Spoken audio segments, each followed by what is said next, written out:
Hello, Christina. Today I'm going to be talking about social skills for you. Uh, and we are going to start with the first question, which is: are social skills easy to learn or hard to learn? Some people might find it extremely hard to learn how to read other people's body language, or if they are mad, the tone of voice, the volume of speech, basically. Like, are they mad? Are they like, okay, I can speak to this guy, he's not going to be mad at me? So some people might find some social skills very hard to learn, while some other people might find it like really really easy to learn.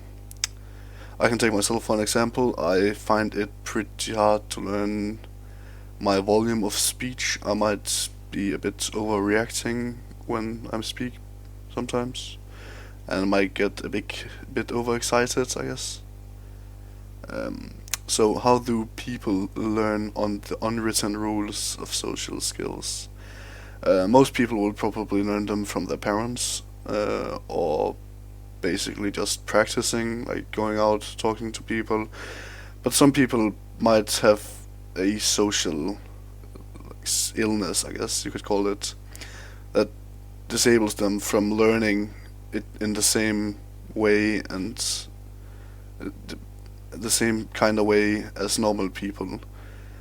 And they might need some kind of help to learn, so their parents or some other people might need to like actually learn them. Like, okay, this guy talks like this because he is a nice guy.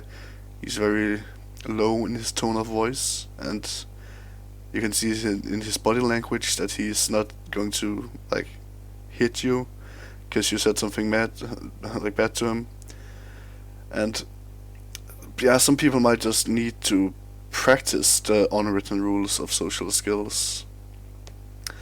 Next question is if I can remember a time when I broke the unwritten rules.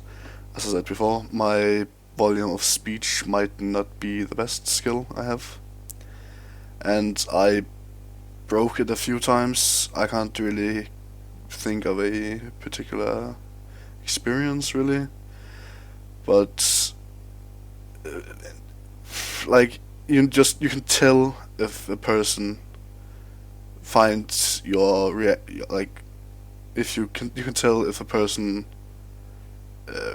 how a person reacts to your speech basically. Like if he like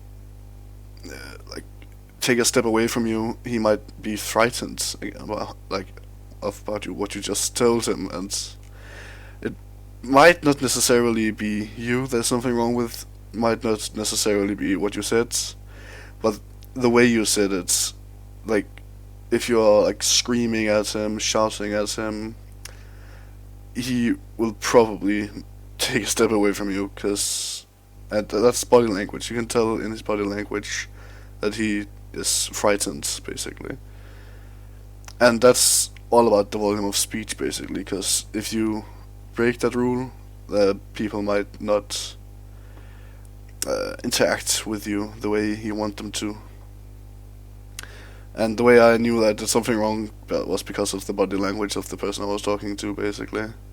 Because he took a step back and like shaked his hand at me because he wanted me to calm down a little bit, and I didn't know what was really wrong at the time. So I asked him, like, what did I do wrong? I'm sorry. I don't want to scare you.